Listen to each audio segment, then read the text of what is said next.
I still remember the chill of that morning, the way the winter air clung to my coat as I climbed the stone steps to Mark's office building. I carried 2 paper cups of coffee in my hands, a small surprise I thought might break through the growing silence in our marriage. We hadn't been talking much lately. Too many late nights, too many excuses about deadlines and conference calls. I told myself it was just stress. That morning, I still believed that. The lobby was quiet except for the echo of my heels on the marble floor. I smiled at the receptionist who gave me a quick nod, her eyes darting away as if she knew something I didn't. My stomach tightened, but I brushed it off. Mark had been working on a big project. Maybe that's why everyone seemed tense. I walked down the hall toward his office, humming softly, rehearsing the playful line I'd say when he saw me with coffee in hand. But when I reached his door, it was already slightly open, and then I froze. Through the gap, I saw Mark. He wasn't at his desk, wasn't on the phone, wasn't looking at spreadsheets. He was holding Claire, his young colleague, the one who always smiled too much at office parties, close against him. Their lips met like they had done it 100 times before. For a moment, I couldn't breathe. My hands trembled, the coffee cups shaking so hard I nearly spilled them on the floor. I wanted to scream, to storm in and demand an explanation, but my body wouldn't move. I stood there, my heart pounding in my ears, my mind screaming one thing: this can't be real. And then I heard her voice, soft but sharp enough to cut through me. I'm tired of hiding, Mark. I'm tired of being the secret. Mark kissed her again, murmuring something I couldn't hear. That was enough. My legs finally moved, carrying me backward, away from the door, away from what I had just seen. I stumbled into the hallway, leaving the coffee cups on the nearest table, hands trembling like they didn't belong to me. Outside, the air was colder than before, biting into my skin as if punishing me for believing in him. I walked fast, then ran, tears blurring my vision. By the time I reached my car, my face was wet and my chest ached like someone had torn it open. That evening, Mark came home, casual as ever, loosening his tie like it was any other day. I stood in the kitchen, waiting numb. He looked at me, confused by my silence. "Lauren, what's wrong?" I stared at him, my voice shaking. "I saw you, Mark. At your office with Claire." His face froze, then hardened. No apology, no guilt, just cold irritation. "I deserve to be happy," he said flatly, as if that excused everything. "We've been stuck for years, Lauren. Maybe it's time we both moved on." Something inside me snapped. I grabbed my suitcase from the closet, half packed from a weekend trip I never took, and began stuffing clothes into it. Mark didn't stop me. He didn't say a single word as I walked out into the rain, my suitcase bumping against the wet pavement.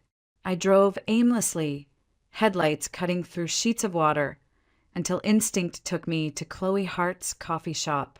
She was more than my best friend. She was my safe place.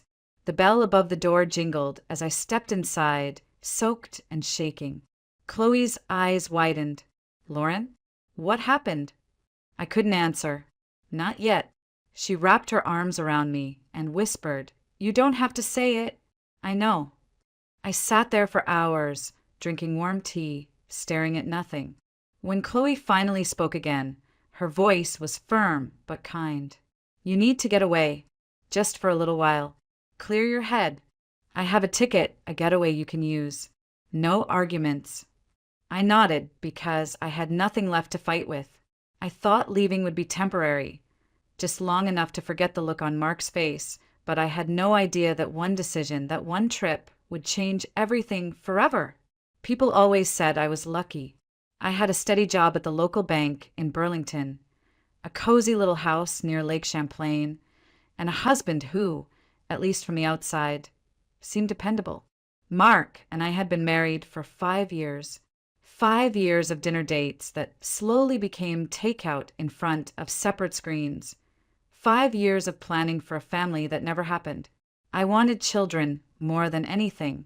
A little boy who had Mark's serious eyes, or a little girl who inherited my laugh. We tried, But month after month, the test stayed negative. I told myself it wasn't the end of the world, that our time would come. Mark was different, though. He'd shrug off every disappointment, burying himself deeper into work. "We'll figure it out later," he said, always later. When we first bought the house, we painted the smallest bedroom a pale yellow, just in case, I said. Over the years, the crib I once browsed online stayed a saved item in my cart, never ordered.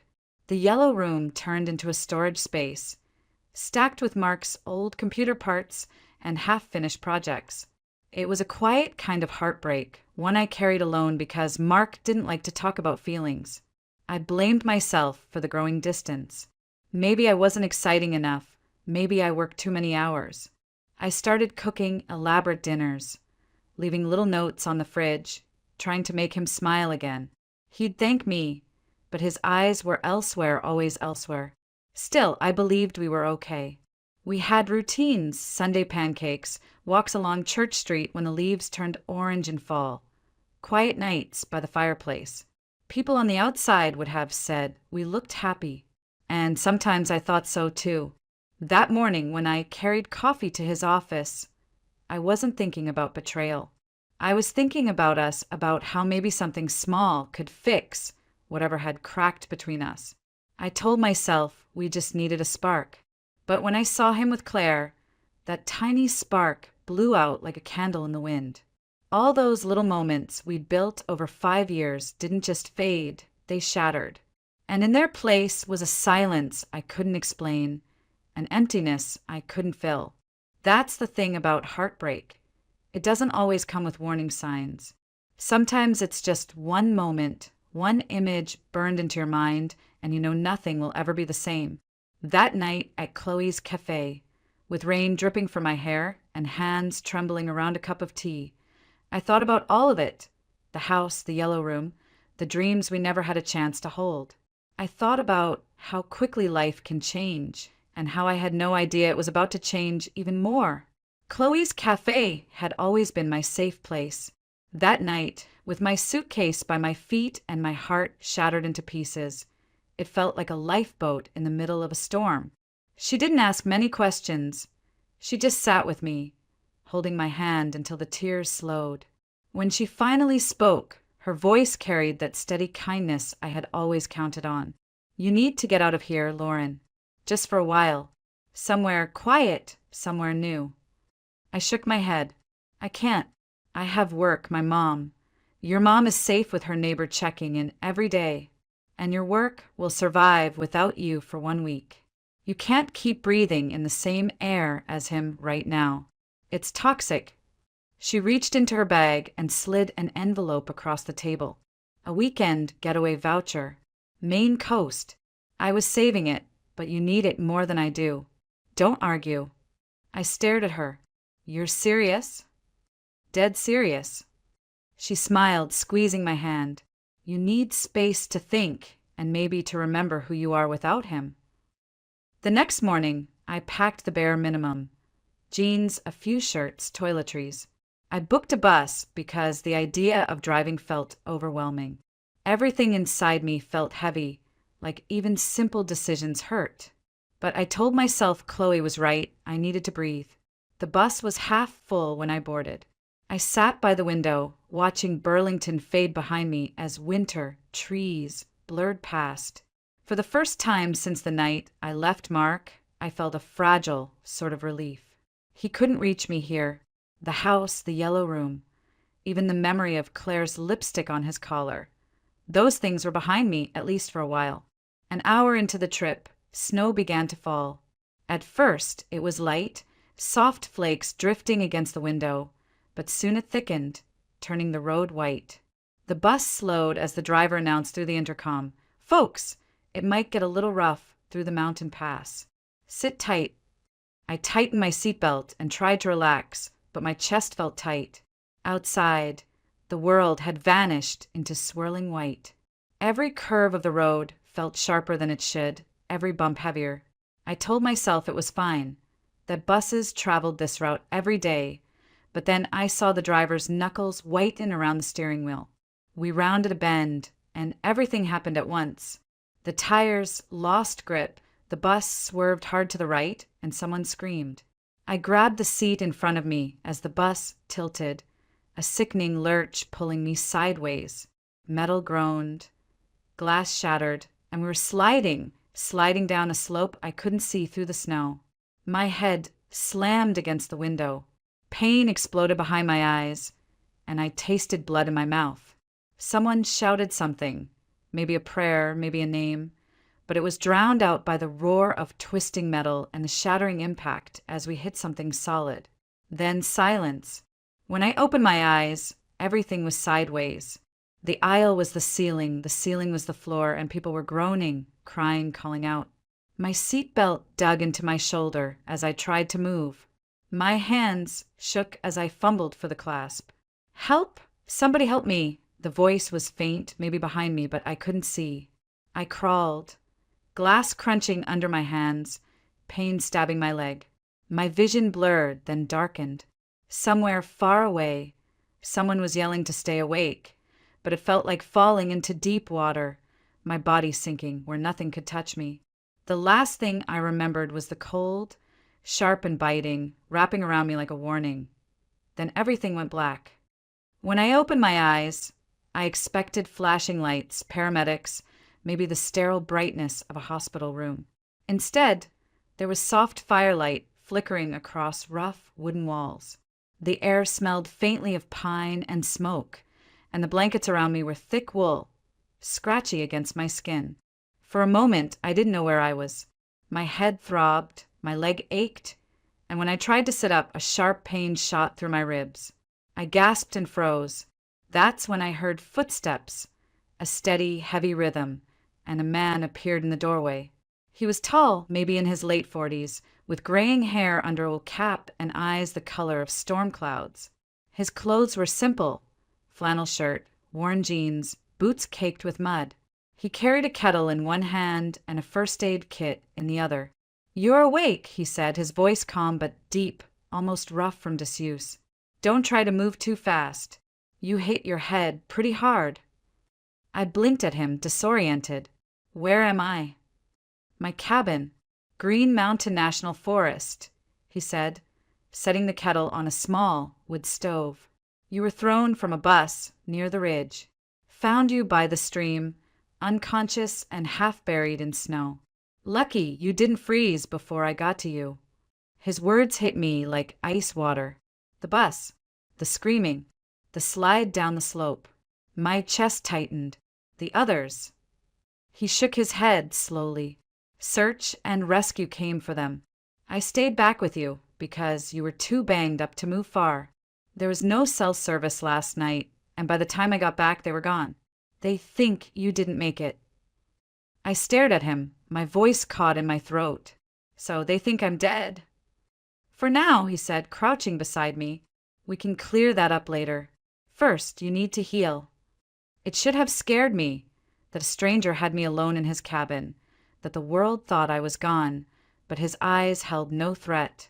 They held something else, a weariness I recognized. He had known loss. I could see it etched in the lines on his face. "Who are you?" I whispered. "Henry Lawson," he said simply, wrapping a bandage around my bruised wrist. "Used to teach history at UVM before I decided I liked trees better than people." Something in the way he said it made me pause. This was a man who had stepped out of the world, not because he couldn't survive it, but because he didn't want to. Days blurred together after that. Henry moved with quiet efficiency, cooking simple meals, keeping the fire alive, checking my bandages. My leg was swollen and stiff, and even small movements sent shocks of pain through me. I hated feeling helpless, hated depending on someone I had just met. One afternoon, as he helped me to a chair by the window, I snapped, "You don't have to babysit me. I can manage." He looked at me, unflinching. "I know you want to be strong, but right now, being alive is strong enough." I turned my face to the window, tears stinging my eyes. Outside, the world was nothing but snow and trees, a silent expanse that felt both beautiful and terrifying. I thought about Burlington, about Mark and Claire, and the house that wasn't home anymore. About how, for all I knew, nobody was even looking for me. At night, I woke from dreams of crashing metal and Mark's cold voice saying, "I deserve to be happy." I'd sit by the fire, clutching the blanket, until Henry came out of his small room, wordless, just handing me a cup of tea like he knew without asking. "Do you always take in strangers from the snow?" I asked one night, trying to break the silence. He gave a faint smile, the first I'd seen on him. "Only the ones who look like they've forgotten how to breathe." There was something about the way he said it, like he knew exactly how that felt. And maybe he did. Weeks passed. My injuries healed slowly, but my mind stayed tangled, knotted with anger and grief. Yet, in that isolation, without phones or deadlines or Mark's shadow hanging over me, something started to shift. I noticed small things, the way snow on the trees sparkled when the sun hit, the sound of wind through the pines like a distant ocean, the rhythm of chopping wood in the morning. For the first time in years, I didn't feel like I was performing. I was just existing, and it was enough. I didn't know it then, but this cabin, this stranger named Henry, and this silence were about to change the way I saw everything, including myself. If someone had told me I would spend nearly a year hidden away in the Green Mountains with a man I'd never met before, I would have laughed. But time in Henry Lawson's cabin didn't move the way it did anywhere else. Days slid into weeks, and weeks blurred into months, the outside world growing distant, almost unreal, as if it belonged to another life. At first, I thought only about leaving. The moment I could walk without pain, I promised myself I would find a way down the mountain and back to Burlington. But the thought of returning to what I had left behind brought no comfort. A husband who had kissed another woman like I didn't exist. A home that felt cold even before I walked out its door. Every time I pictured Burlington, my chest tightened, so I stayed silent, telling myself I just needed a little more time to heal. Henry never pried. He fixed things around the cabin, tended the woodpile, and moved through each day with a steady patience that made the silence feel less heavy. I tried to fill it with distractions, but there was nowhere to hide, not from the thoughts I had buried for years, and not from the ache I carried like an open wound. One night, as he set a steaming cup of tea in front of me, Henry said quietly, "People who come up here usually run from something." His voice was calm, without judgment, as if it were just an observation. I stared into the cup, watching the steam rise, unsure whether I wanted to answer. "From a man who forgot I was his wife," I whispered at last. He nodded, just once, like he understood everything without another word. The days followed a rhythm I hadn't known I needed. We woke with the sunrise, gathered water from the creek, cooked simple meals on the wood stove. Henry taught me how to split logs, how to keep a fire alive through the night, how to listen for the subtle change in wind that meant a storm was coming. At first, I resisted the unfamiliar chores, missing the easy conveniences of my old life. Delivery dinners, warm showers, the glow of my phone's screen filling the silence. But slowly, the silence stopped feeling like emptiness and started to feel like space I had never given myself to think, to breathe, to exist without pretending. In those long, quiet evenings by the fire, I began to see my old life clearly for the first time. I had built everything around a man who barely looked at me anymore, filling the gaps with optimism that never quite landed. I told myself marriage was supposed to be hard, that love meant staying even when it hurt. But love wasn't what I'd been protecting. It was the idea of love, the comfort of routine, even when it left me lonely in my own home. The truth hurt, but it also set something free inside me. For once, I let myself cry without holding back, and Henry never asked why. He just handed me a worn blanket and let me grieve in peace. Midway through the summer, Henry collapsed while chopping wood, the axe slipping from his hand as he crumpled to the ground. Panic shot through me, cold and sharp. I rushed to his side, checking his breathing, whispering his name like it was a lifeline. He tried to brush me off with a weak smile, but I wouldn't hear it. I dragged him inside, forced him to lie down, and spent days nursing him through a harsh bout of pneumonia. I stayed awake listening to his labored breathing, feeding him soup when he could barely sit up, reading from one of his old history books just to fill the silence so he wouldn't slip away. Somewhere in those sleepless nights, I changed. I wasn't the woman who had sat in Chloe's cafe, trembling with shock and heartbreak. I was someone who could hold another life together, even when mine felt like it was still in pieces. When Henry finally recovered, sitting up on his own and teasing me for being so bossy, he looked at me differently, not with gratitude alone, but with a quiet pride. "You don't belong here, Lauren," he said softly one evening as we watched the first orange leaves fall. "This place, it's for ghosts, and you're not one anymore."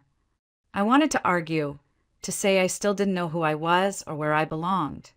But deep down I knew he was right. The mountains had held me like a cocoon. But cocoons aren't meant to last forever. By autumn, I was strong again, walking easily, splitting with myself, carrying water without spilling it all over my boots. More importantly, I could think of Mark without my stomach twisting into knots. I no longer wanted revenge, not in the way I once imagined. I wanted freedom, freedom from his betrayal, freedom from the hollow version of myself I had been. One crisp morning, Henry handed me a small, weathered journal. "You're heading back soon," he said. "Write down what you've learned here. Don't forget how it feels to start over." That night, I filled its pages with everything: my grief, my anger, the strange comfort of silence, and the way kindness could come from a stranger in a cabin. When I closed it, I knew it was time. Henry didn't try to stop me. He stood by the doorway as I packed, nodding once when I thanked him, his voice quiet but firm. "Go live your life, Lauren. The world's still out there, waiting for you." The morning I left, the forest was washed in gold. I hiked down the narrow trail, each step heavy and light all at once. My chest felt hollow, but not in the way it had months ago. It felt open, ready for something new. I looked back once, catching sight of Henry's figure in the doorway, hand raised in silent farewell. Then I turned and kept walking, toward a life I didn't yet know, but one I was finally ready to face. The road back to Burlington felt unreal, like traveling into someone else's memory. For months, the world had been nothing but trees, firelight, and Henry's quiet voice telling me which herbs were safe to drink as tea and which ones would make me sick. Now, pavement stretched ahead, lined with gas stations and billboards, the hum of traffic replacing the wind through pines. I stopped at Chloe's cafe first. The moment she saw me step through the door, her eyes widened and her hand flew to her mouth. "Lauren? Oh my God, you're alive!" She rushed around the counter and pulled me into a hug so tight I could barely breathe. The news said there were no survivors. They held a memorial, Lauren, for you. Her words hit harder than I expected. People thought I had died. My mother thought I had died. And no one had tried to find me beyond that first search. I was a ghost returning to a life that had already mourned me. "Where's my mom?" I asked, suddenly uneasy. Chloe's expression shifted, a shadow passing over her face. "That's complicated. She's not at the house." "What do you mean she's not at the house?" "She's at a facility. Mark said she needed more care than he could give after your accident. Something about signing over the house to afford it." A cold chill ran through me. "Signing over what?" Chloe hesitated, then pulled out her phone and showed me a picture she'd taken weeks earlier. Strangers walking up my front steps, carrying furniture. My mother's furniture. My furniture. The world tilted. I gripped the counter, trying to stay upright. "Where is she?" I whispered. Chloe gave me the address, and within an hour I was standing outside a building that looked more like a warehouse than a care facility. The smell of bleach hit me before I even walked inside. My mother was in a small, sterile room, her body thin, her eyes dull, like she hadn't seen sunlight in weeks. When she looked up and saw me, she blinked, confused at first, then burst into tears. "I thought you were dead," she whispered, clutching my hands. "Mark said you were gone, that there was nothing left for him here. He said this was best for me. I held her and felt something deep in me harden. Mark hadn't just betrayed me. He had exploited my supposed death to strip us of everything. He'd sold the house I grew up in, the one place that still felt safe, and abandoned my mother in a place that felt like a waiting room for death. The nurse came in, startled to see me. We didn't know you were alive," she stammered. "Your husband said." "He's not my husband." I cut in sharply. "Not anymore." That night, I signed the discharge papers and brought my mother to Chloe's place temporarily. As I helped her settle into bed, she whispered, "Why would he do this, Lauren?" Her voice cracked like a child's. "Because he thought he could," I said, brushing her hair back gently. "But he won't get away with it." I didn't sleep. I sat at Chloe's kitchen table with my journal open, Henry's voice echoing in my mind. "Write down what you've learned before you forget what it feels like to start over." But this wasn't about starting over. It was about reclaiming what never should have been taken. The next morning, I met Andrew Carter, a lawyer Chloe recommended.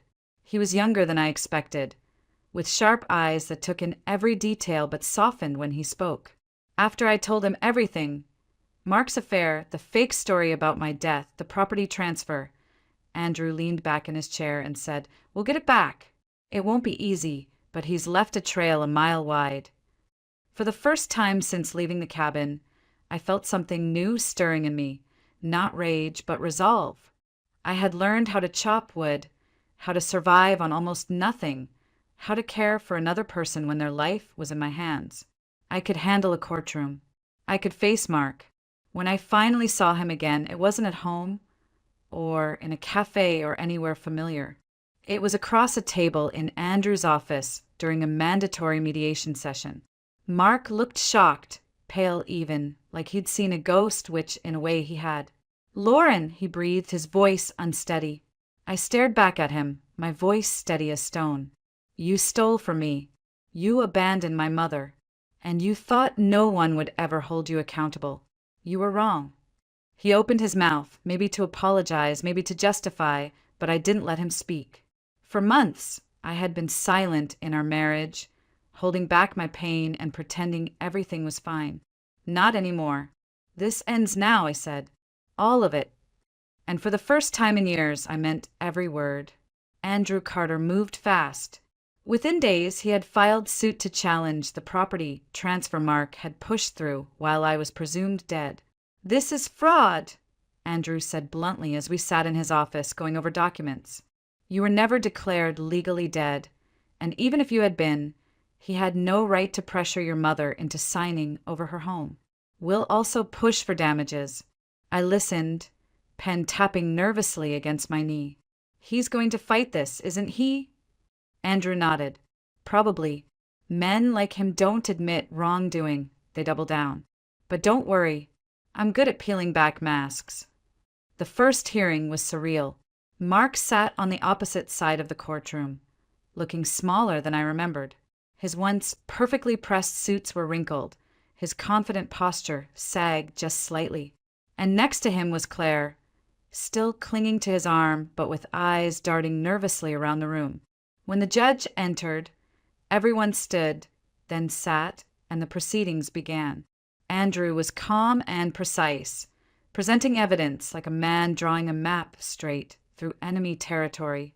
He showed the timeline, the bus crash, the rushed property transfer, the facility that had no legitimate reason to take my mother in except for Mark's false statements about her condition. He even had copies of emails Mark sent to realtors bragging about liquidating assets.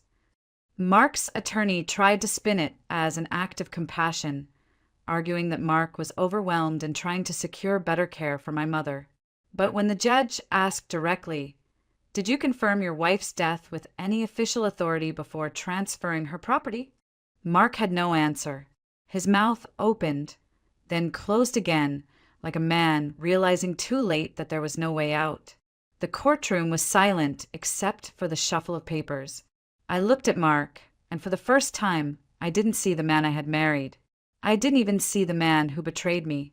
I saw someone who had built his life on shortcuts, someone so sure no one would ever call him out that he'd grown careless and now it was all unraveling.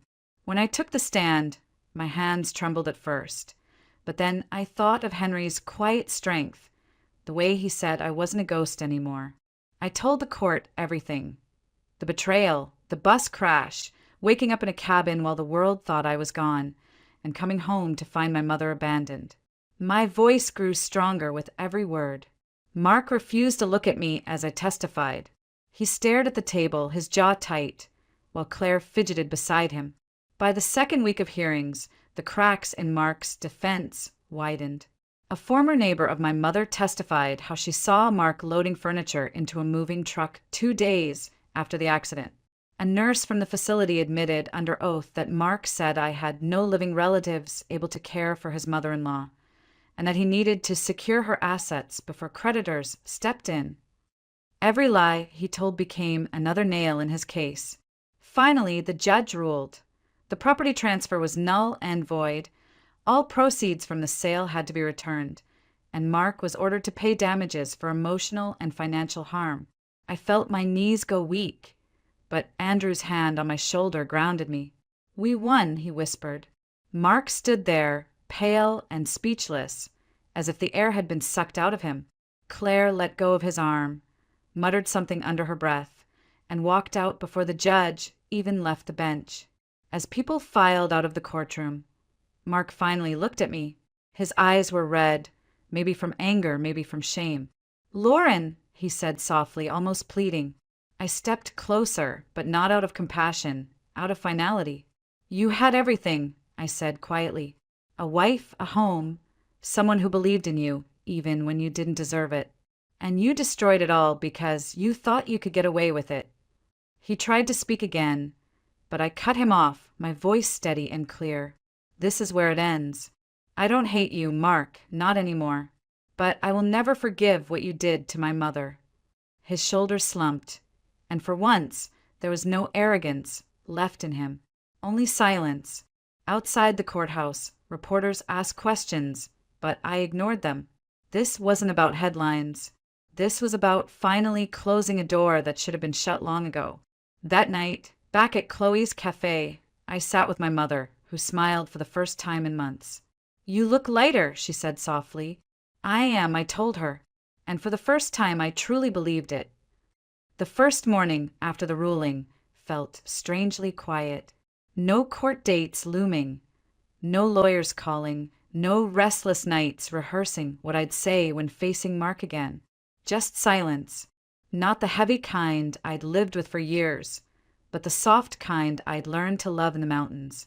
I moved my mother back into Chloe's guest room for a few weeks while we figured out the next step. She was weaker than before, but her eyes brightened every day as if she'd been pulled out of a shadow. "It feels like I'm waking up," she said one evening as we sat drinking tea by Chloe's kitchen window. "Like I was gone for a long time and didn't even know it." "You weren't the only one," I whispered, squeezing her hand. "But we're both awake now." Andrew Carter checked in more than any lawyer had to, bringing over papers for me to sign and groceries when I forgot to shop. At first, I thought it was just kindness, but there was something in the way he lingered, asking how I was holding up, listening without rushing to fill the silence. He'd been through his own divorce, one that left scars you couldn't see, and there was an unspoken understanding between us. One evening, after my mother had gone to bed and Chloe had closed up her cafe, Andrew and I sat outside under the porch light. The air smelled like rain, and the sound of distant traffic hummed softly against the night. "You know," he said, looking at me with that calm, steady gaze, "you could stay angry forever and no one would blame you. But you didn't. You chose to fight for what mattered without letting it poison you." I smiled faintly. I had enough poison already. I didn't want to carry it any longer. Andrew nodded, then leaned back, hands in his pockets. "That's rare, Lauren. Most people can't let go." I looked at him, the porch light casting a soft halo around his hair. I had help, someone who reminded me I wasn't a ghost anymore. Henry. I thought about him often, the way he quietly taught me how to live differently, how to breathe without fear, how to let the silence teach me instead of suffocate me. I sent him a letter the week after the ruling, telling him everything about my mother, the court case, and how I had started to feel alive again. I didn't expect a reply, but one came anyway. It was short and written in neat, careful script. Proud of you. Told you the world was still out there. Live it. I cried when I read it, but they were good tears, cleansing tears. Months passed, and life slowly took shape again. My mother's health improved once she returned to familiar surroundings, and we decided to buy back a small house near the lake, a place with enough sunlight for her plants and a spare room for me when I visited. She often said, "This feels like home again," and I knew she meant more than just the walls and roof. As for me, I went back to work at the bank, but something had changed. I no longer let every little stress eat at me. I set boundaries. I took walks on my lunch breaks. I stopped apologizing for existing. The yellow rune from my old house, that symbol of everything we hadn't built, was gone, and I didn't mourn it. I was building something new instead. Andrew and I grew closer, slowly without rush or expectation. It started with long conversations over coffee, then weekend walks along the waterfront, then dinners where laughter came easily. He wasn't trying to save me, and I wasn't trying to fill a void. We were simply two people who had known pain and had chosen, separately, to keep living anyway. The night he asked me to dinner at his place felt different, intentional. After a simple meal, we sat by the fireplace, and he handed me a small velvet box. "I know we've both been through enough to be careful," he said softly, "but I also know I don't want to imagine my life without you in it. Marry me, Lauren." Tears filled my eyes before I even opened the box. "Yes," I whispered, my voice trembling but sure. "Yes, I will." We had a small wedding in Chloe's garden that spring. My mother, radiant in soft blue, walked with me down the aisle while holding my arm for balance. Chloe cried. Andrew cried. Even the minister looked misty-eyed. And Henry, though he wasn't there, had sent a letter we read aloud. Love doesn't always come the way we expect, but when it does, it's worth every mile we had to walk alone to find it. Wishing you joy, Henry Lawson. When the vows were said and the rings exchanged, Andrew kissed me under a sky so clear it felt like the mountains had followed me here, watching and approving.